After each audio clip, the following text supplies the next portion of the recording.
Bonjour et bienvenue dans notre partage biblique quotidien où nous allons parler de la maturité spirituelle.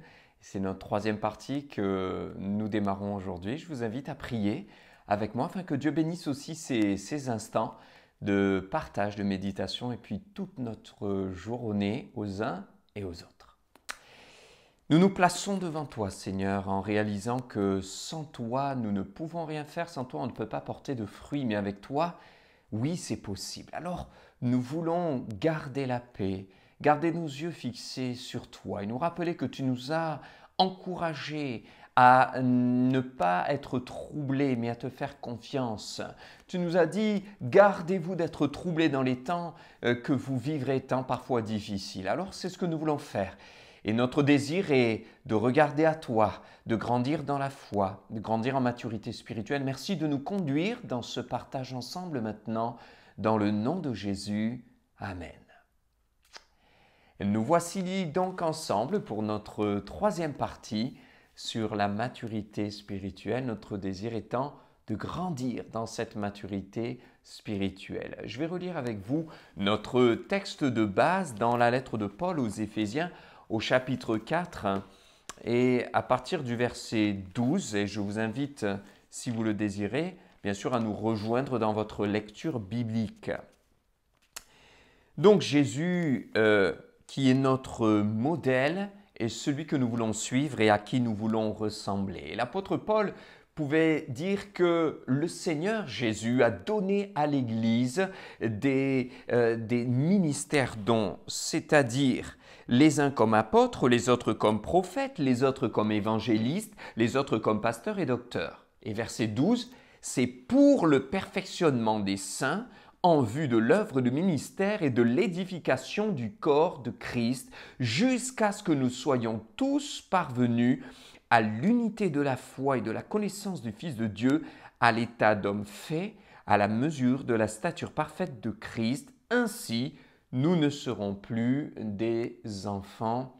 Amen. Il y a donc là, bien sûr, la notion de maturité spirituelle qui est développée. On va lire un autre texte dans la lettre aux Hébreux, au chapitre 5. Et à partir du verset 11, il est dit « Nous avons beaucoup à dire là-dessus et des choses difficiles à expliquer, parce que vous êtes devenus lents à comprendre. Vous, en effet, qui depuis longtemps devriez être des maîtres, vous avez encore besoin qu'on vous enseigne les principes élémentaires des oracles de Dieu. Vous en êtes venus avoir besoin de lait et non de nourriture solide. Or, quiconque en est au lait n'a pas l'expérience de la parole de justice, car il est un enfant. Mais la nourriture solide est pour les hommes faits, pour ceux dont le jugement est exercé par l'usage à discerner ce qui est bien et ce qui est mal. Amen. Plusieurs fois, donc, nous voyons le désir du Seigneur, au travers de ses apôtres, de nous transmettre cet enseignement. Soyez des hommes faits, à la mesure de la stature parfaite de Christ. Et nous voyons l'importance de grandir en maturité spirituelle.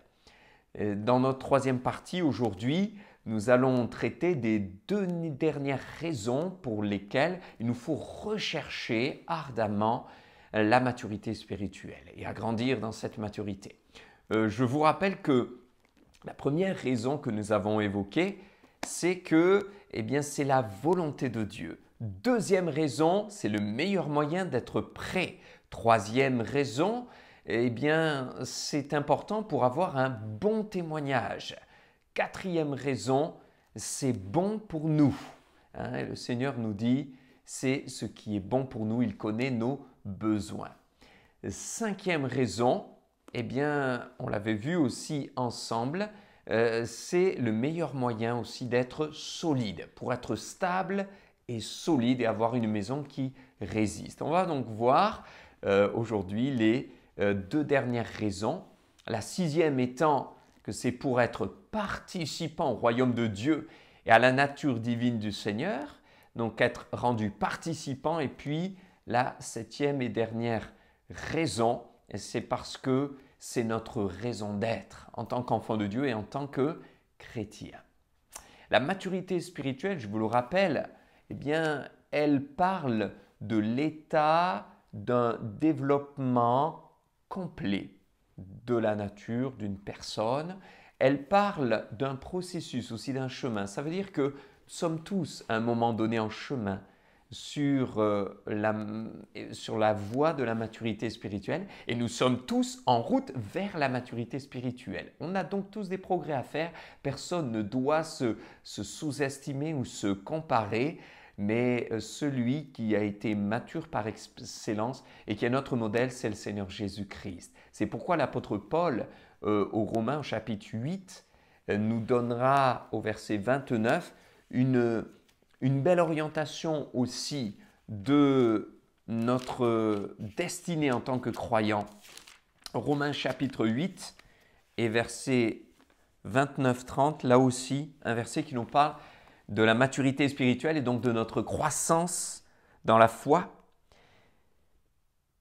Donc verset 29, « Car ceux qu'il a connus d'avance, il les a aussi prédestinés à être semblables à l'image de son Fils. » Voilà, il nous a prédestinés à cela. C'est son désir. Nous sommes donc en route et le Seigneur va nous aider. C'est tellement important, la maturité spirituelle.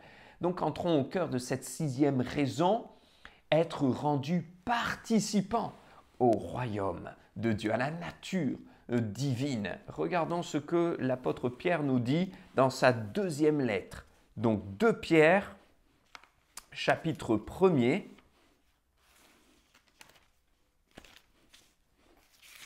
Et au verset 4,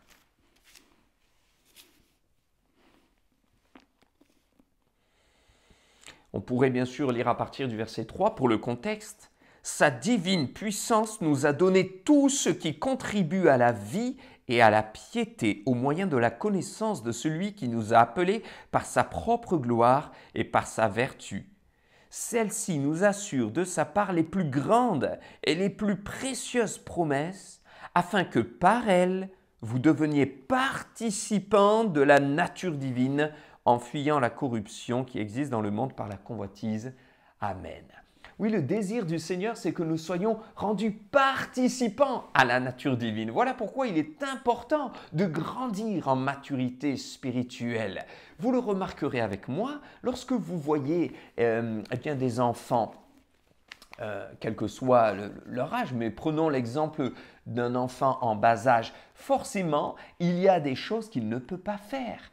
Et voyez un petit peu ce qu'il ressent lorsqu'on lui dit « Non, tu es encore trop petit. Non, tu es encore trop jeune. » Quelle détresse! Certaines personnes objectent à ce verset ou à cette réalité de la dimension spirituelle d'être rendu participant à la nature divine en disant « Écoutez, moi l'important c'est d'être sauvé. Le reste, écoutez, je préfère ne pas trop m'en soucier. Être rendu participant au royaume de Dieu, participant à la nature divine, participant à la sainteté de Dieu. Écoutez, moi ça… Voilà, c'est secondaire, c'est pas ce qui m'intéresse. Et pourtant, pensez une seule minute, un seul instant à la détresse d'un enfant que vous avez peut-être déjà remarqué ou observé, à qui on dit non, tu ne peux pas, par exemple, accéder à ce jeu, tu ne peux pas participer à ce jeu dans ce parc d'attractions parce que tu es encore trop petit.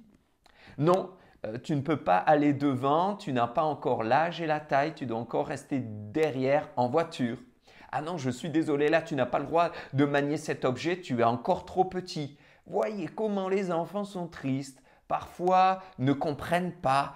Eh bien, réalisons que si nous nous arrêtons au simple raisonnement qui consiste à dire « Écoutez, moi je veux juste être sauvé, je ne veux pas être rendu participant à la nature divine », réalisons le manque qu'il va y avoir, la souffrance quelque part qui va en découler du fait que nous ne pourrons pas être rendus participants comme nous étions appelés à l'être dans le plan de Dieu.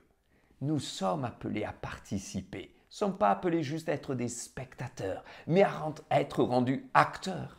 acteur dans le plan de Dieu, acteur dans les projets extraordinaires de Dieu. Ça a toujours été la volonté de Dieu. Regardez un petit peu ce qui s'est passé avec les rois, et notamment le grand roi David, qui a été un instrument de Dieu extraordinaire pour nous bénir, nous, aujourd'hui, avec ces quantités de psaumes, qui sont des cantiques qu'il a composés sous l'inspiration de l'Esprit de Dieu. David aurait très bien pu dire « Seigneur, tu peux te débrouiller tout seul ». Mais il a accepté d'être un instrument entre les mains de Dieu. Il a accepté d'être rendu participant à la nature divine, participant au royaume de Dieu. Et voyez les bénéfices que nous pouvons en tirer aujourd'hui. Voyez les bénédictions, les encouragements dont il a pu être l'objet dans des milliers, on pourrait dire des millions de foyers, de génération en génération, au travers des cantiques qu'il a composés et qui ont été repris sous diverses mélodies. Le Seigneur a toujours voulu travailler avec nous. Il veut travailler avec vous et il veut vous rendre participants à son royaume, à sa nature divine, à sa sainteté. Vous êtes appelés à être acteurs et non spectateurs, à être actifs et non passifs. Septième et dernière raison que nous voyons aujourd'hui, concernant ce désir et cette recherche que nous devons avoir dans la maturité spirituelle, c'est que c'est notre destinée. C'est ce à quoi nous sommes appelés. C'est là notre raison d'être. Septième raison, c'est notre raison d'être. C'est la raison d'être d'un chrétien, d'un croyant, d'un enfant de Dieu, de quelqu'un qui est né de nouveau. Nous avons besoin de grandir en maturité spirituelle pour parvenir à la stature parfaite de Christ, pour marcher sur le chemin de notre Seigneur Jésus-Christ, pour croître spirituellement et être semblable à lui. Dans Luc chapitre 6, verset 40, Jésus dira « Le disciple n'est pas plus grand que son maître, mais tout disciple accompli sera comme son maître. » Nous sommes encouragés à grandir pour devenir semblables à Christ. Regardez ce qu'il est dit dans la première lettre de Jean. 1 Jean, première lettre de Jean. Je vous invite à prendre ce passage avec moi. Chapitre 3 et verset 2. Bien-aimés, nous sommes maintenant enfants de Dieu. Et ce que nous serons n'a pas encore été manifesté, mais nous savons que lorsqu'il paraîtra, nous serons semblables à lui, parce que nous le verrons tel qu'il est. Nous serons semblables à lui. Voyez, nous sommes destinés à être semblables à lui. C'est le projet de Dieu. C'est dans les plans du cœur de Dieu de nous amener à être semblables à Christ, semblables à l'image de Christ. Ayons déjà ce désir dans nos cœurs d'être semblables à Christ, de grandir en maturité spirituelle, de lui ressembler. Seigneur, je veux te ressembler. Je ne sais pas si vous connaissez ce vieux cantique, mais si beau, qui dit « Tel que lui, je serai tel que lui ». Cet autre cantique qui disait aussi « Te ressembler, Seigneur, c'est mon espoir suprême ». Voici, c'était et c'est encore dans le cœur de Dieu, c'est son projet. Et il est dit, lorsque nous serons avec lui, nous le verrons et nous serons semblables à lui. Tel que lui, nous serons tels que lui. Et c'est par la puissance du Saint-Esprit, par la présence de l'Esprit de Dieu en nous, que le Seigneur va faire cela et veut faire cela. Il faut que nous nous laissions former, façonner, travailler, transformer, interpeller, que nous nous laissions faire afin que le Saint-Esprit porte son fruit en nous et produise cette vie extraordinaire. Si nous ne recherchons pas la croissance dans la maturité spirituelle, nous perdons notre raison d'être et nous perdons notre vie. À quoi servirait un fruit tel une grappe de raisin qui est tombée avant l'heure? Elle est verte, elle est immature, elle est immangeable. Elle perd son utilité. Et voyez, je perds ma raison d'être en tant que chrétien si je ne recherche pas cette croissance dans la maturité spirituelle. À quoi servirait une pomme qui est tombée immature, verte, de l'arbre? Elle est immangeable. Elle perd son utilité, mais en plus, elle perd sa vie parce qu'elle est détachée de l'arbre. Elle est décrochée, détachée de la sève qui produisait en elle la vie. Elle ne peut plus mûrir. Elle n'a plus la vie en elle. De la même manière, si nous sommes détachés du Seigneur, nous perdons notre vie. Si nous ne recherchons pas la croissance spirituelle, la croissance dans la maturité spirituelle jusqu'à être mûr, un fruit mûr, eh bien, nous perdons notre essence, nous perdons notre vie si nous cherchons à vivre et à demeurer dans l'immaturité comme un fruit qui est tombé de l'arbre mais qui n'était pas mûr. Je terminerai avec la citation de ce passage de l'apôtre Jean dans 1 Jean 4, 17. « Tel il est, tel nous sommes. Tel il est, tel nous sommes dans le monde. » Vous savez, comme cette expression que peut-être vous entendez ou que vous avez déjà employée. « Oh, regardez, c'est bien le fils à son père.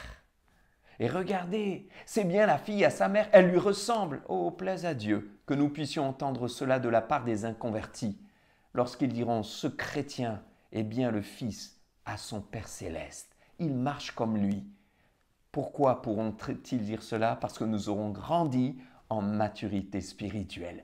Mes frères et sœurs, prenez courage, prenons courage. C'est le Saint-Esprit qui produit cela en nous, ce fruit, jusqu'à maturité, afin que nous soyons semblables à Christ. Que Dieu vous bénisse et vous encourage. Prions maintenant. Seigneur, nous voulons te rendre grâce et nous voulons te bénir, te remercier pour l'œuvre du Saint-Esprit en nous. Et je prie afin que mes frères et sœurs soient encouragés et que le Saint-Esprit produise en eux, en moi, en nous, ce fruit de l'Esprit merveilleux à ta gloire. Nous voulons grandir en maturité spirituelle et croître pour ta gloire, pour être rendus semblables à toi. Amen. Amen. Que le Seigneur vous bénisse abondamment et à très bientôt.